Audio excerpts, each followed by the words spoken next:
Allez, je vous retrouve donc pour le cours sur la composition d'un système chimique, cette fois-ci la partie sur la concentration d'une solution. Donc vous avez ici les compétences exigibles et les connaissances que vous devez avoir sur cette partie de cours au programme. Donc, on commence ce cours sur la concentration en quantité de matière et dans un premier temps on va faire des rappels de secondes sur ce qu'est une solution. Alors je vous rappelle qu'une solution elle est constituée de deux parties, un solvant et un ou plusieurs solutés. Le solvant est un liquide susceptible de dissoudre des espèces chimiques. Alors celui qu'on utilise le plus souvent c'est l'eau, mais sachez qu'il en existe d'autres, l'éthanol par exemple, le cyclohexane sont d'autres solvants possibles. Dans une solution, on trouve également un ou plusieurs solutés qui, eux, sont des espèces chimiques susceptibles de se dissoudre dans un solvant. Alors cette dissolution, bien sûr, va dépendre de plusieurs choses, en particulier de la nature du solvant. Selon le solvant, on peut dissoudre plus ou moins du même soluté, et ça va dépendre également de la température. Venons-en maintenant à la définition de la concentration en quantité de matière. Donc cette concentration en quantité de matière représente la quantité de matière d'une espèce chimique dissoute par litre de solution. J'insiste sur le fait que ce soit par litre de solution parce que ça va avoir une importance quand on va préparer une solution, que ce soit en TP ou que ce soit dans des questions d'exercice. Alors, l'unité de la concentration en quantité de matière, donc c'est une quantité de matière en mol par litre de solution, donc divisé par des litres. Donc l'unité va être en mol par litre, qu'on écrit mol.litre moins 1. Cette concentration en quantité de matière représente la quantité de soluté dissous dans 1 litre de solution. Alors généralement on ne travaille pas avec 1 litre de solution, mais avec un volume V quelconque qui va contenir une quantité petit n de soluté. On a bien sûr une proportionnalité entre le volume et la quantité de matière dissoute. Donc, vu qu'on a une proportionnalité, on peut faire un produit en croix qui nous donne la relation entre C, N et V, et C est égal à N sur V. On va préciser dans cette formule les unités. Donc N, ça va être en mol, le volume en litres et la concentration en quantité de matière en mol par litre. Je peux écrire cette relation différemment. Je peux l'écrire N égale C fois V avec les mêmes unités. M en mol, C en mol par litre et V en litres. Donc deux expressions de la même formule, à savoir manipuler.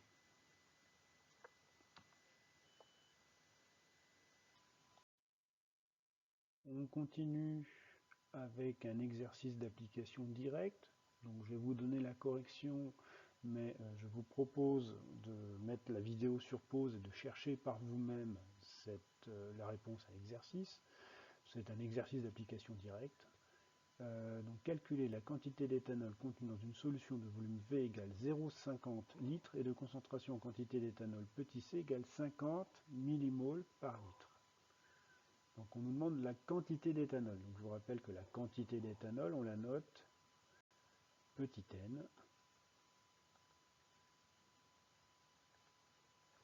Et d'après ce qu'on a vu précédemment, c'est petit n égale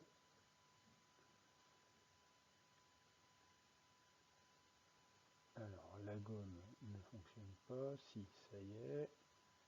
Donc c'est petit n égale C fois V. Alors attention aux unités. N ça doit être en mol, C en mol par litre et V en litres. Donc je passe à l'application numérique. C c'est 50 millimoles. Donc 50 milli c'est 10 puissance moins 3 fois V 0,50 litres. Donc ça nous donne 5 fois 5, ça fait 25. Donc ça va nous donner 25 10 puissance moins 3 mol. Ce que je peux écrire également, alors soit 2,5 10 puissance moins 2, soit 25 millimoles d'éthanol.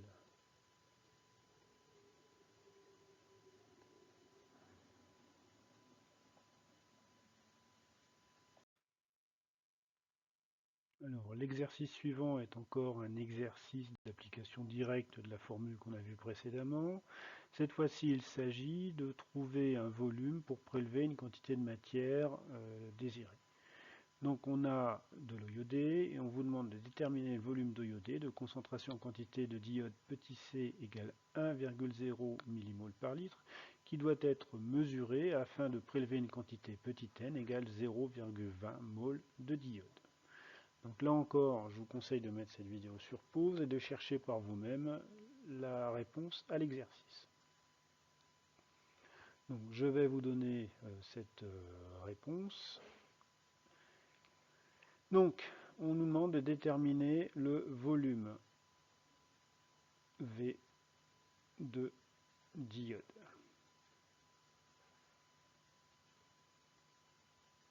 J'ai oublié un I dans diode. Donc, la formule qu'on a vue en cours, c'est C égale N sur V. Donc, on va la modifier pour trouver V. Alors, deux façons de faire. Soit vous savez manipuler ces formules-là et on obtient la bonne formule.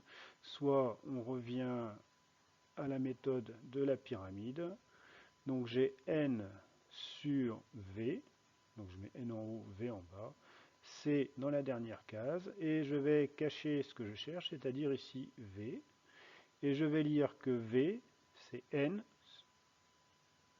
sur C. Donc V est égal à N sur C. Petit rappel avec les unités. N toujours en mol, C toujours en mol par litre et V toujours en litres. On passe à l'application numérique. N c'est 0,20 mol et C c'est 1,0 millimol. Donc j'écris 1,0 et puis je mets le 10-3 pour transformer les millimoles en mol. Égal, donc ça fait 0,20 10 puissance 3. Donc 0,20 fois 1000, ça nous fait 200.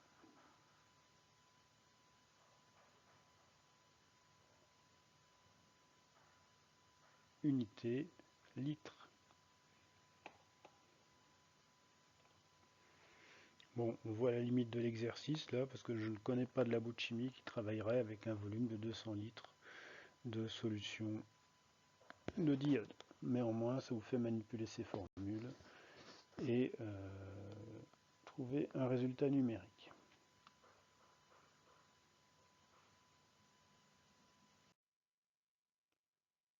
L'exercice suivant, donc je vous laisse lire et faire. Je vous enverrai une correction vidéo, pareil, un peu plus tard.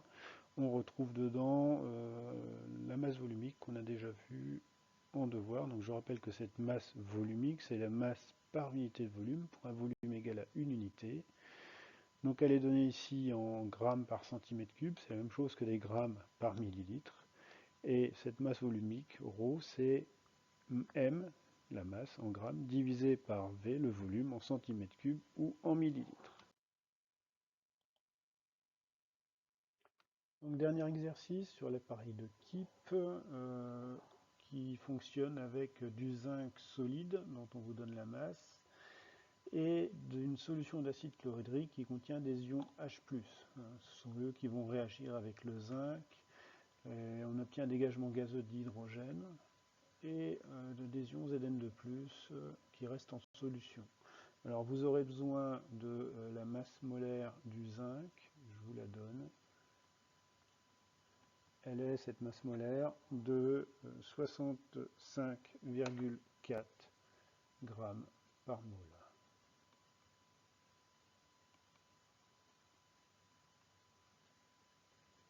Donc on vous demande d'écrire la transformation, enfin l'équation de la réaction modélisant cette transformation, la masse de zinc, la quantité de zinc initialement présente dans la bouteille, et de trouver le volume minimal d'acide chlorhydrique. Donc pour ça, vous aurez besoin, à partir de l'équation bilan, de trouver la proportion d'ion H+ qui réagit avec le zinc solide, et à partir de cette proportion, la quantité d'ion H+, qui doivent réagir pour faire disparaître tout le zinc.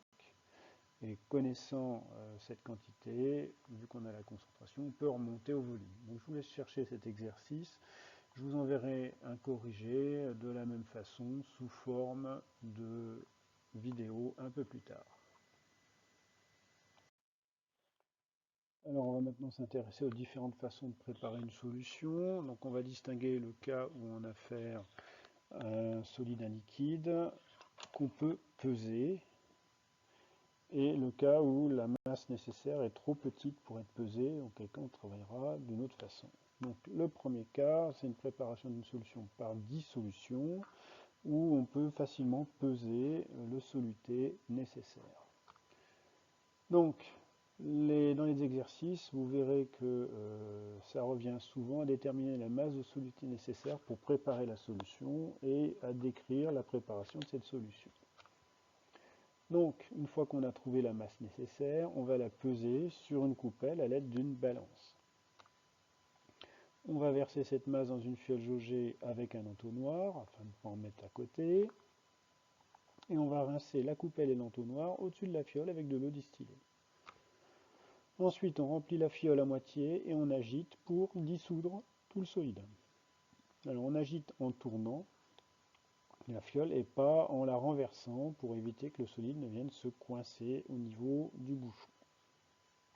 Quand le solide est entièrement dissous, on va rajouter de l'eau distillée jusqu'au trait de jauge et à la fin, on agite pour homogénéiser. Alors cette fois-ci, on peut mettre le bouchon et retourner la fiole 3 fois pour bien homogénéiser la solution. Alors, un exercice d'application directe de cette méthode, on a une solution de glucose qu'on veut préparer. Donc on connaît le volume de cette solution de glucose, 250 ml, la concentration qu'on veut obtenir, 20 mmol par litre. La question est de trouver la masse de glucose nécessaire et de donner la méthode pour préparer cette solution. On a besoin des masses molaires du carbone, de l'hydrogène et de l'oxygène qui vous sont rappelés ici. 12 g par mol pour le carbone, 1 g par mol pour l'hydrogène et 16 g par mol pour l'oxygène. Je vous enverrai la correction de cet exercice avec les autres un peu plus tard par vidéo.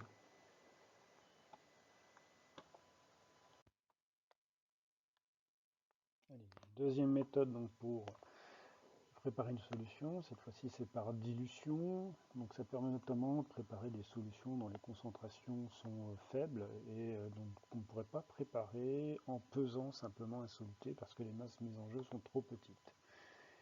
Donc diluer c'est quoi? C'est obtenir à partir d'une solution concentrée qu'on appelle la solution mère, une solution moins concentrée qu'on appelle la solution fille.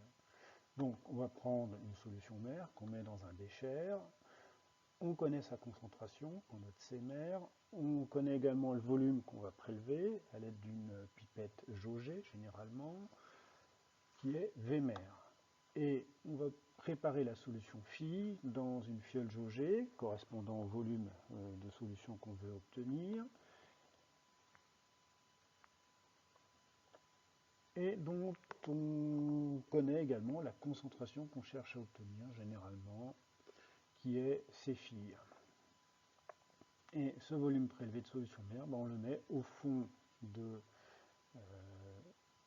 la fiole, et dans tout ce volume là ici on va rajouter seulement et uniquement de l'eau, rien que de l'eau. Donc ce qu'il faut bien comprendre quand on fait ça, c'est que tout le soluté présent dans la solution fille provient .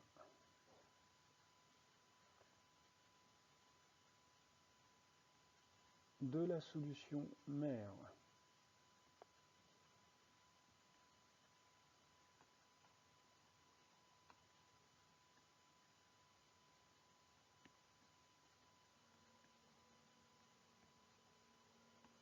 Alors, si j'exprime ces quantités de soluté, pour la mer, ça va être N mer égale, c'est la formule qu'on a, vue sur la concentration, C mer fois V mer. Et pour la fille, ça va être N fille égale C fille fois V fille. Et d'après ce que je viens d'écrire ici, vu que tout le soluté présent dans la solution fille provient de la solution mère, j'ai une égalité qui est N mère égale N fille. Je peux l'écrire différemment. C mère fois V mère égale C fille fois V fille. Alors, cette relation-là, on préfère la retenir généralement sous une autre forme en utilisant ce qu'on appelle le facteur de dilution. Donc c'est ce qu'on va voir dans la deuxième partie.